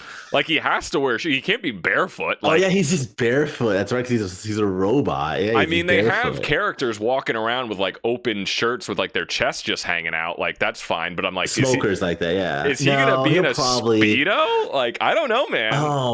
I don't know, man. No, they might just do short shorts. I don't know. It's a good We point. say that, but they've been pretty faithful so far. I'm like, maybe they could find a way, do like some padding or something. I don't know. So you're not just looking at his junk. That's a good. I did not think about that. That Wow, was the yeah. first thing I thought of. I was like, they're He's just in a Speedo and like a Hawaiian tee, like unbuttoned. Yeah. like, are we gonna see like bulge from this guy the entire time? Like, you can't. And like and like because they're not gonna shot like his hair is blue. Vivi's hair is blue, so it's just like a fuck ass blue wig. Like I like that, right? They're like it's like this character has blue hair. That's just what she looks like. Yeah. Oh man, that's a good point. Oh man, oh that's so fun. I generally want to know how they're gonna do that. That's I know. And that's the exciting part, right? It's like where we don't get that with like when I'm watching The Last Airbender, I'm like, yeah, whatever. He's Aang. Like, we're doing this. Like, I don't care. But like, I'm like, how are they gonna do Frankie? How are they gonna do this guy? Like, it's so fucking cool, man. That's really Speedo. Well, that's another thing too. Like, I don't know if you remember, like after the time skip when Nabi comes back, she's just like in a fucking bathing suit top. Oh yeah. There's that quick scene of Emily Rudd like changing, and like every goon account was I like know. hosting it, and I was like, well, yeah, she's very attractive. Yeah. No, it all just every choice, man. Just I applaud. I couldn't believe how good it was. Dan's Also- gonna be so happy when you see him in a fucking Speedo. Dan's gonna be like, I yeah, will. baby. I You're want like, full hell yeah. bulge. I want full bulge. No. Oh no. And only other things I just wanted to quickly shout out. Nico Robin. I know not to get back to this, but like having a French accent. Yeah. And I was like, that. Why does that work? Like, why am I like, of course? I'm like, because I just love that. Like, they didn't have these accents at all. Like in the show, or in the obviously like, because they're all Japanese actors, yeah, right? Like and voice actors, yeah, right. And they're just like none of them are repetitive either. Like, and Robin, you are French, and I'm just like. Yeah. No, I'm like, yeah, of course. Like, I'm like, of course she's French. Like, I don't know why. Like, but just like, yeah, that's how she reads. And they keep it consistent. So like, because like Inyaki's a Mexican. Inaki has an accent. He's a Mexican. English isn't his first language. So when he speaks, you can hear his accent. And like, as Luffy, like they didn't force him to like sound American, right? Like he's just like, no, you have an accent. So Dragon is also Spanish. I don't know if you noticed that. Yeah, that's true. Yeah. Because that's his dad. And then, did you see who was playing Ace? No, I didn't see who was playing Ace. It's the guy who played the Blue Beetle, I think. Oh, really? He's in Cobra Kai, right? Doesn't he? Wouldn't he? He looks younger than Luffy. I feel like. Isn't Ace older? Yeah, he's older. Sholo Maridueña. Interesting. He's 24. He's older than Iñaki. He's like 2 years older than Iñaki. Oh, okay. Which is pretty close to their age. So I like that how they're like, well, he's Luffy's brother, so he's got to be Hispanic as well, right? And like Gold Roger is like looks like he's like vaguely like ethnic. Sure, yeah. That's another thing too I do love. Like when they show like Roger and Shanks and like they're like, yeah, they kind of just look like pirates. Like they kind of look like the way you like think pirates are. They're kind of gross looking. Like they're not like conventionally attractive. Like. Because they've just lived on the fucking ocean. Yeah. I love that. And even like, Garp. Oh, Garp is like fucking Scottish. Yeah, right? yeah. That's true. It is so funny because I'm like, this is Luffy's granddad. Like, did we forget that he's supposed to be like also maybe like but he's like Scottish. That like, you can hand.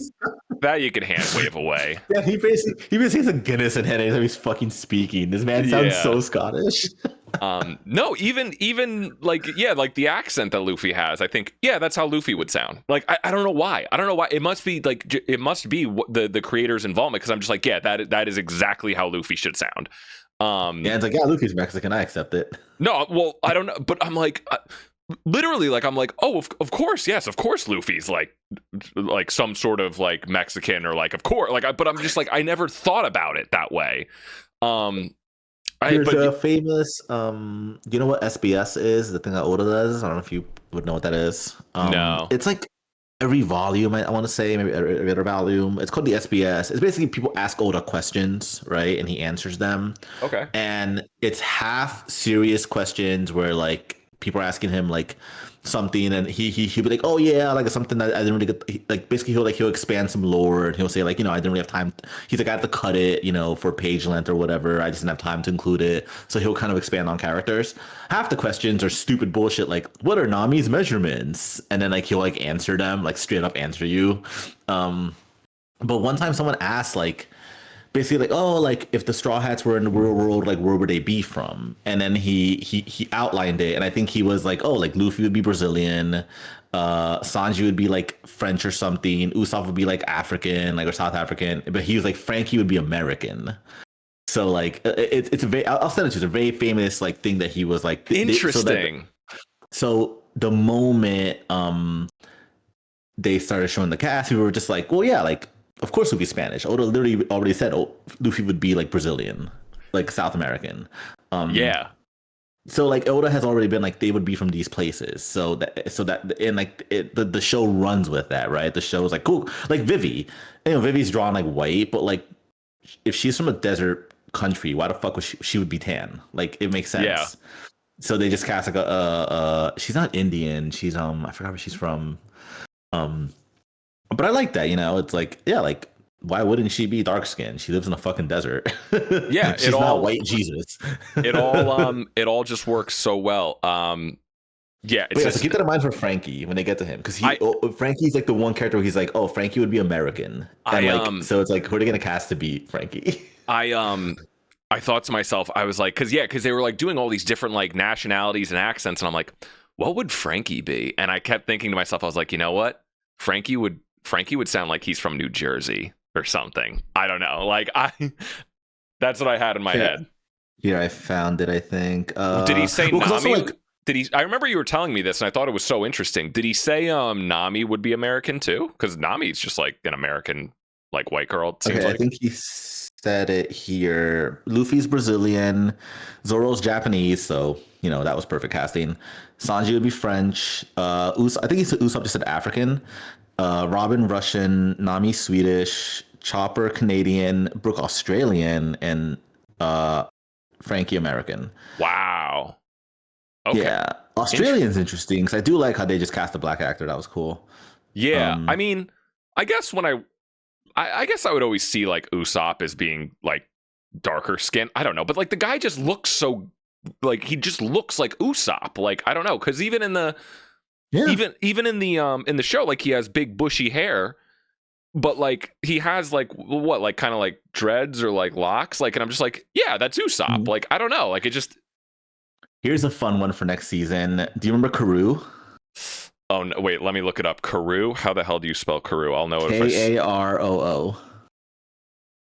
Karoo, One Piece. Oh my god! Oh, the duck. And she says it. She mentions Karoo. Some people were like afraid that they were just not gonna they just write him out, like just not include him. Yeah. But no, then she says him, like she says Karoo, in the I don't remember though if he's hold on, give me a second. Do you see him before Alabasta? Let's see. Karoo? Do we see? Oh, Karoo? I guess yeah. Okay, so in the manga he is pre-Alabasta. I guess you do see him, but like they haven't shown him yet. Like, so people were like worried that they just weren't gonna include him whatsoever. But then like they mentioned like his species of like ducks, and then she like says Karoo. So they're like, oh shit, they're doing Karoo. Cool. How are you gonna do a giant fucking duck? It's gonna have to be all CGI. But like I said, I mean, I think they've proven that they're willing to give Like the she budget. can ride him. That's how big he is. Like he's a giant duck. I mean, they were riding dinosaurs with a little hat, Dan. I with know. A little, and like a little water cup. Like it's so cute. I do remember that character. No man. I guess he'd be CGI, right? Yeah. Yeah, which is fine. Like as long as they're able to commit and do it good. Like there are some things I understand. Like yeah, you have to do that fully CGI. That's fine. But yeah, and so speaking of, sorry, it was the last shot of the fucking of the season, and I'm so glad they did it. The giant banana gators. It's a giant fucking gator with a banana. Look at Banana Gator, One Piece. It's the last shot of the season when you see Crocodile talking to Robin, and it pans out. You see underwater, and a giant crocodile goes by. That is something that I was not sure they were gonna do. I didn't even. I know exactly what you're referring to, but I didn't even notice that was a thing. They're giant fucking crocodiles. And that was something too where I was like, oh, are they gonna make them like small? Like no, they like no, this is a giant fucking gator. Yeah. Well, so even, like yeah, like they're fully committing to it. Well, even in the first season, they had all the fishmen, and it was like guys in makeup. Yeah. That was great, true. and it looked so good. So yeah, they're not doing so like you're watching it like for the story, the and just like the look, like the costume. Like this show should win awards. I fully believe like this show should be up for Emmys. They're not going to do it, but no, cowards. I want this show to be a bigger deal than it is because I think it is just so monstrously impressive. Also, last thing I just wanted to quickly shout out.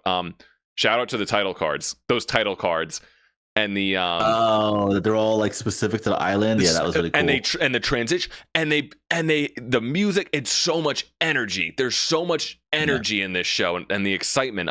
Even when the villains are introduced and they have like the bounty posters and their little cards. Yeah. Their little cards pop up like Mr. 3 or Mr. Wednesday or Miss Wednesday or whatever.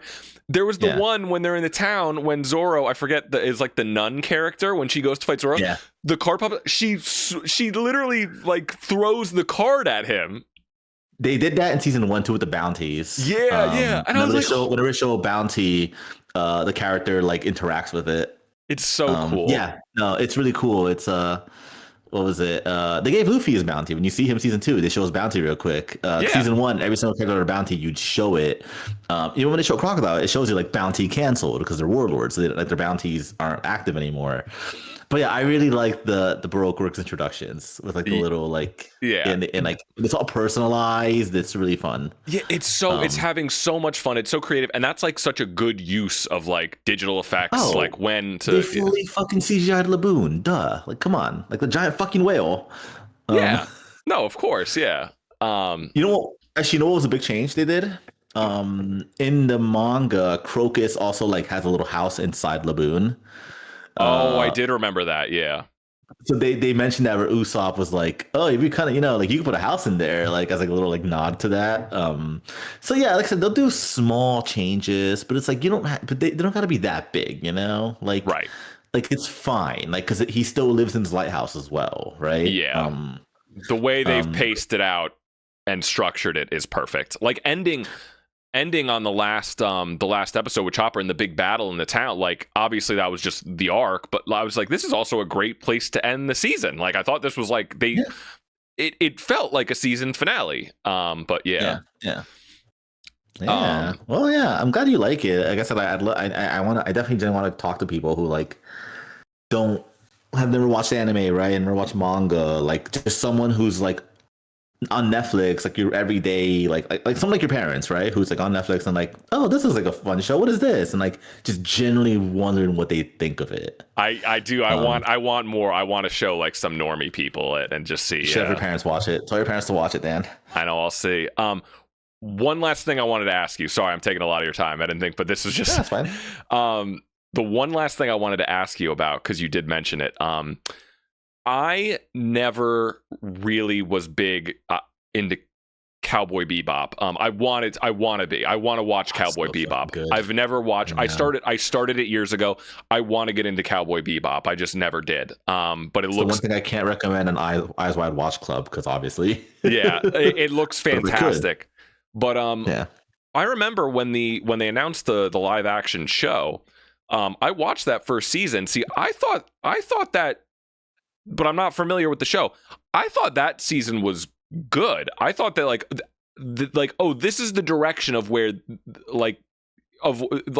they kind of were in the right direction or going in the right direction tone wise. I felt like that One Piece successfully did so well. What was about like where do you think Cowboy Bebop failed the live action? Okay. So I agree with like the direction, like the costumes are good, right? Like the ship looks good. The shit, like it's but like that. Okay, the feel of the show was completely wrong. Yeah, utterly incomplete. Like, okay, I tried watching it. I tapped out. There's an episode where like Spike runs into Vicious, and like they made his relationship with Vicious more of like a. This is a guy who gets in my way every so often and he escapes and I'll get him next time. That is absolutely not at all his relationship with Vicious. It's completely wrong. Like, and you'd have to watch the anime to get understand. Like, the anime is very bleak. It's very bleak anime in a lot of ways. From what I remember, it's very darker tone and like noir. It's very philosophical. It's kind of like a big. It's all about like, like your past and whether you accept it or not, whether you let it stay with you, and then like if it does stay with you, how that.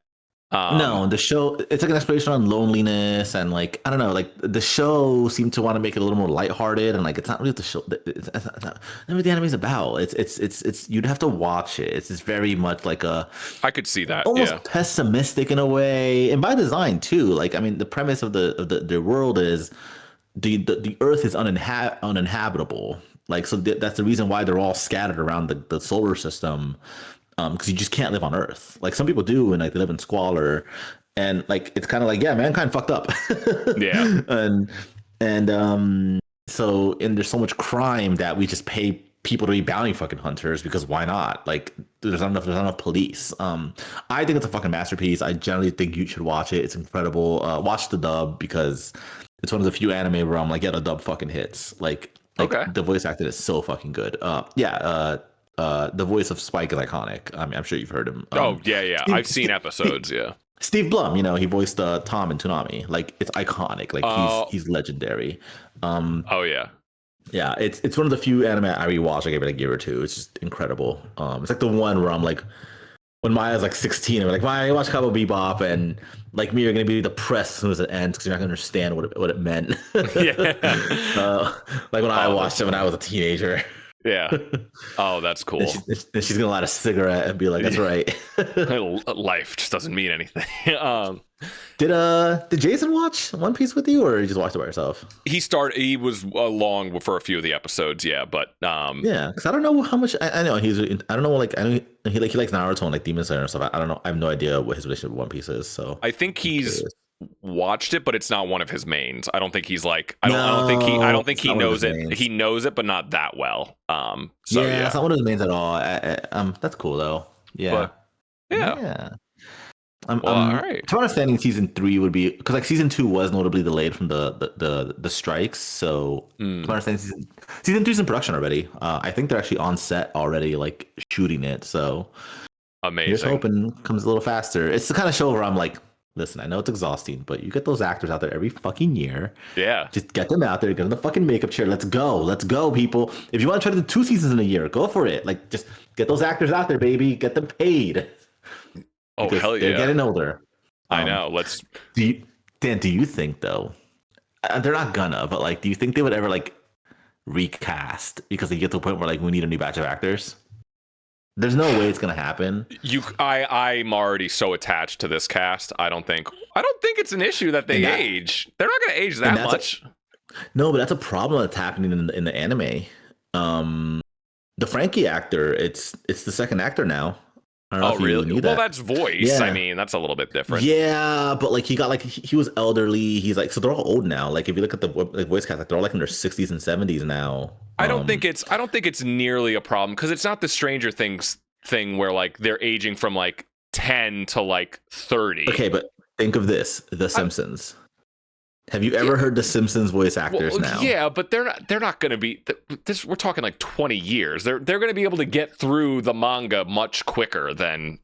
No, what I'm saying is like it's just like a thing that happens with any long running property. So like the Frankie actor, he's old now, right? And I guess his health wasn't the best, so he famously like retired from the role, and he like some like One Piece like event in Japan, they like brought out the new actor, and all the cast was on. Like they did a whole like legitimate passing of the torch. Like the former actor was like, "Hey, this is gonna be Frankie now. He has my full approval. Like, here you go. Please be good to him." Right? And the fan base was like, "Okay, cool, yeah, like of course." But you're seeing that too, like with the actors. Like, I mean, the Luffy actor is so fucking incredible in the Japanese version. That's like the one where I'm like, how are you gonna change that? Like, how are you gonna do that? Like, Yeah, it'd be insane to. Before we go, do you know about the One Piece, the Netflix anime version? Have you heard about this? yeah, I did hear about this and I forgot about it, and then I think it's already on Netflix. So No, it's not out yet. oh, it's not. It isn't it. They're remaking the anime and like basically doing the thing that the live action's doing, like where they're cutting out all the fat. They're just like condensing it. Think of Dragon Ball Kai. I'm sure you know what Dragon Ball Kai is, right? Actually, not really. Okay, so Dragon Ball Z famously had a ton of filler as well, filler episodes, filler arcs, filler shots, like Right. you know. So once basically they went back to Dragon Ball and they like recut it, they remastered it, added a few new shots, and it's basically a panel for panel faithful adaptation of the manga. So Kai took like 500 episodes of Dragon Ball and condensed it to like 100 episodes, and like you can, if you watch Kai, it's like a faithful panel for panel adaptation, right? Yeah, that's what the One Piece is supposed to be as well, to my understanding. Right, It's called condensing it. Yeah, it's the One Piece, or it's Wit Studios. So people call it the Wit Studios remake. All they've ever shown is like a quick like posters, like Luffy as a kid, like on a cliff or something, and then like a few years ago, some like not storyboards, but like artwork, just like artwork, like of the characters and like some of the village, like the backgrounds came out, and they were like, "Hey, here's your first look." As you know, it looks good too, because also if you watch like, the anime, like those first few seasons, like it's from 1999, you can tell. Nowadays, it's fucking gorgeous, but like so it's like that's the purpose of it, right? And I think it's also a way to like the modern audience into like, hey, here's a more like page for page panel adaptation of the manga, right? without all the filler. Gotcha. And I'm excited for it because I'm also hoping like by the time it comes out, I can like show Maya it and like we can watch it together or something. But yeah, nice. it's like a Netflix adaptation, but there's never been a trailer. Like every so often, people were like worried that like, oh, it was secretly canceled. No, it wasn't. They're. I think they're gonna like release like a large batch of episodes at once, you know, and like not like because they've never said like, okay, like season one is gonna cover like the first like, you know, like few arcs. Like they just kind of gave some like key art, and that's pretty much it. So we'll see what happens. We don't know like any kind of release date or anything.